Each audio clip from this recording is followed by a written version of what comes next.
Welcome to Nasdaq TradeTalks, where we meet with the top thought leaders and strategists in emerging technologies, digital assets, and regulatory landscape and capital markets. I'm your host, Jill Malandrino, and joining me, we have Christopher Chung, CEO of the Economic Development Partnership of North Carolina, John Loyack, Vice President of Economic Development of the North Carolina Community College System, and Tomi Ristimaki, CEO of Kempower. We're here to discuss building effective curriculum and policy to support the clean energy workforce and industry initiatives. Gentlemen, it is great to have all of you with us. Welcome to Trade Talks. John, I'd like to kick this off with you.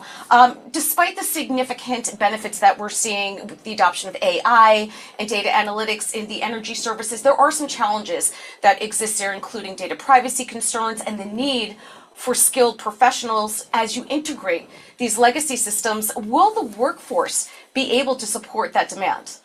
You are correct. It is an absolute amazing challenge.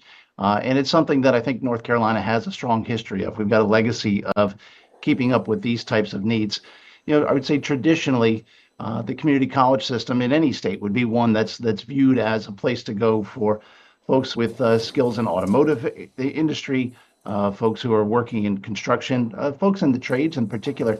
What's interesting is all these new technologies test those same industries. And so for us, yes, it's a huge pivot for us because we've got to be able to keep up with the new industries, but it's built on something. It's built on a foundation that's grown over the last 60 years here in North Carolina.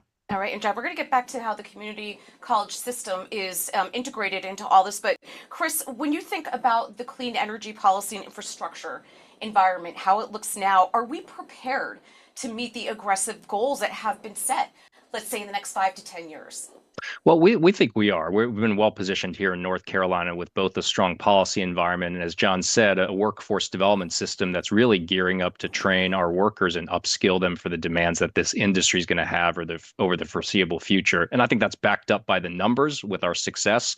We've created something like 20,000 jobs in the clean energy economy over the past several years, everything from battery storage solutions for the utility industry to, of course, mobility technology, everything that's powering hybrid and electric vehicles, to, of course, traditional renewable power production. All of these different facets of the clean energy economy have really benefited North Carolina in terms of the job creation and investment announcements. Yes, we got to make sure we're training a workforce that can fill all of those jobs, but we feel like we are well positioned for success in our state, and we're eager to talk to even more companies that are looking at where their future growth is going to happen. And Tomi, when you look at it more holistically in terms of North America, what trends are you seeing in the demand for EV charging infrastructure? Yeah, I think it's trending up in a way because the electric vehicle sales is growing. Last year was not that, let's say the speed of growth was diminishing a bit, but the growth is still there. And when we are seeing actually, because we are kind of leading company in Europe and the numbers are higher, but North America is definitely, the market is catching up with the numbers and looking at our target market, which is the electric vehicle charging network, that's behind more than an amount of cars. So there's an imbalance, which means the demand is higher and the growth numbers are higher. We saw 84% growth in sales in last year. Yeah, and John, I want to talk about community colleges overall before we get into NCCCS. They play a crucial role in bridging the gap between the clean energy workforce and aspiring workforce by developing apprenticeships and tailored training programs. I am, many years ago, a graduate of a community college, so my heart is certainly there. Tell us more about the relationship when you think about community colleges and how they're working not only with clean energy, but with industries overall. Well, I think that's what you've mentioned there is something that's really the important element. It is that link to industry. And so one of the things that we do every single day is we're working with businesses across the state. We're certainly working with our economic development team here in North Carolina for any new business that's coming in, or certainly businesses that are expanding. But no matter what the aspect of what the business's needs are, we want to be that partner. And so with a footprint of 58 colleges and over 120 campuses across the state, we're in a really good position to do that. And it's one of those things that I think makes the North Carolina community college system special is having access to that sort of collection of colleges and being able to touch businesses in all 100 counties across the state. Yeah, and Chris, when we think about North Carolina's approach overall to the clean energy policy and infrastructure, what makes it stand out in this sector let's say compared to other states? Why are we focusing on North Carolina specifically? Well, I think one of our hallmarks that we like to talk about to companies that are thinking about our state is we call it House Bill 951. That won't mean anything to your viewers, but it's bipartisan legislation that passed a few years ago, and it sets very aggressive decarbonization targets for the state as a result of energy industry emissions. So 70% reduction by 2030, net zero by 2050. And we know that whether you're manufacturing semiconductors, whether you're manufacturing electric vehicle batteries, whether you're manufacturing pharmaceutical products, more and more of these companies, the power that they consume for their manufacturing facilities, they increasingly want to see from decarbonized, clean, or renewable sources. And we've set this direction on our books legislatively in a bipartisan fashion to get to those goals. That is not anything else you'll find in the Southeast United States. And these are the states that we compete with the most for this kind of investment that's going to really be crucial to the future of our country's economy. Yeah, it's encouraging to hear that bipartisan priorities were being Pretty met. rare, rare these days, right? Well, look, it's only going to help to promote innovation going forward, and that's only going to help the workforce. So it certainly is encouraging to hear. To your point, Tomi, what factors led Kempower to choose North Carolina for its North American headquarters? It's also the thing that I believe in companies, and when you're running a business that grows fast, it's people, and people. And that's the educational system, and the universities in the area is something that create the atmosphere. And when there is other companies working with clean tech, with high tech, that actually rotates the people and the talent in the area. So that makes it interesting. But definitely Chris's point that for us as a European company, we are reporting the sustainability figures, carbon figures now officially this year, as same as the economical numbers. So actually the clean energy supply for the factory is actually something that will have a big part of our valuation in Nasdaq, in the Helsinki Nasdaq where we are listed. So this is actually, when you're running a sustainable business, these values are great. We were looking at different states, different areas, and definitely the points were on North Carolina when we look at these topics, and not least to mention the supply chain in the area. So it actually fits really well for this. It's interesting to get the international perspective on that. I appreciate that. So, John, what are the benefits for students and companies that participate in curriculums like the North Carolina Community College system provides? So if I were to talk about what the benefits to businesses are, it's certainly something that we use as a significant incentive to attract folks here to North Carolina.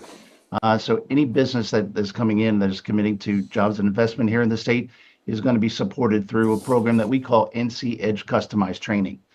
What this means is we sit down with businesses like Kempower, we help them find the talent they need, we train that talent, and over a long-term relationship, we want to upskill that talent. That's just one of the pieces that are here in our economic development division. Beyond that, you mentioned apprenticeship earlier. That would certainly be something that'll support folks as well as our small business center network. And we have something specific to the life science industry called the NC Bio Network. In terms of how the students are, they're the key to this. They're the key. And so what I will say is, here at the community college system, we have to think more and more about how we're integrating and working closely with our partners at the North Carolina Department of Public Instruction to make sure that we're engaged with K through 12 schooling as well, getting young people aware of the career paths that are available for them. Yeah, and John, I find that encouraging, particularly what you said regarding the students, because it can feel very overwhelming when you're thinking about, can I afford to go to school? Will I get the right education to be competitive and have, a decent life if I don't understand all the technology? But to get trained and work on the job, because you really don't learn until you're doing it in more technical areas, I think is a win for students when you're getting that kind of an education, that kind of exposure to technical jobs at an affordable cost is a win for them. No, that's absolutely true. And in many situations, if you get engaged during your high school years, it can happen at no cost. We've got a number of different pathways for students where they can take advantage of a community college education while they're still in high school. So some even finish high school with an associate's degree. Some know that this would be a path to move on to a four-year college. We know that everyone's path is going to be different. And so we've come up with a number of different ways to get them to where they need to be, get them the skills they need so that they're employed by these great North Carolina companies. Yeah. Chris, let's talk about the model specifically. What strategies are in North Carolina? What are you implementing to attract further investment from clean energy, EV companies? And how can other regions or other school systems learn from this type of model? Well, I think First of all, having that in policy environment, like I talked about, the legislation that was passed on bipartisan lines a couple of years ago that speaks to our energy industry, that of course really I think rolls out the welcome mat for companies in this industry, because I think they understand that North Carolina gets what that industry is about and what they're looking for. Workforce, of course, is central, like you heard John say, that's the top of the list for any company, clean energy industry or otherwise, that's thinking about expanding and growing. And we have a tremendously compelling story to tell in North Carolina, not just the community college system that John talks about, but obviously K through 12, our 4-year university system. We just had 2 universities today that got added to that list of the top tier research universities in the country. They're called R1 schools. So that's just going to further boost our innovation economy. We also, of course, continue to see population move here to North Carolina. We're one of the fastest growing states, people who are moving here from the Northeast, the Midwest, parts of the Southeast. That fast growing work population means a deeper pool of talent that companies can avail themselves. You add to that the quality of life, the tax climate, the business friendly regulations, and it's a great recipe for any company, including those companies in the clean energy economy that we've seen so many of over the past several years. And Chris, if I may be so bold, to see financial literacy curriculum in K through 12 would be amazing too. Not just for North Carolina, but across the country, because again, when it comes to skilling and closing wealth gaps and so forth, to have that financial literacy exposure, not to get off topic here, but if you're looking for 2 cents, I just gave you some. Tomi, as we wrap up here, when you look ahead, what are Kempower's biggest priorities for the North American market in 2025 and beyond? And then just overall for the industry, where do you see it going? I think it's following the growth path and definitely finding the right talent. I think when you talk to me about it, it's always the right people, and this is like we said, it's a big part of story why we are in North Carolina about the educational system, because it's also we have a company, and the average age in the company is 31, so that means a lot of the people are actually in their first job, and it's a lot of young people coming directly from school, so the level of schooling. Engineering degrees, I think I find on the area of great technical universities as well, like we're talking about research universities, matches our industry really well. And when you really want to grow somewhere, you have to make sure that system is in place, that it continues the growth. Because I said in many ways, growth is done by people. All right, we appreciate everyone's insight. Thanks for joining us on Trade Talks. I'm Jill Malandrino, Global Markets Reporter at Nasdaq.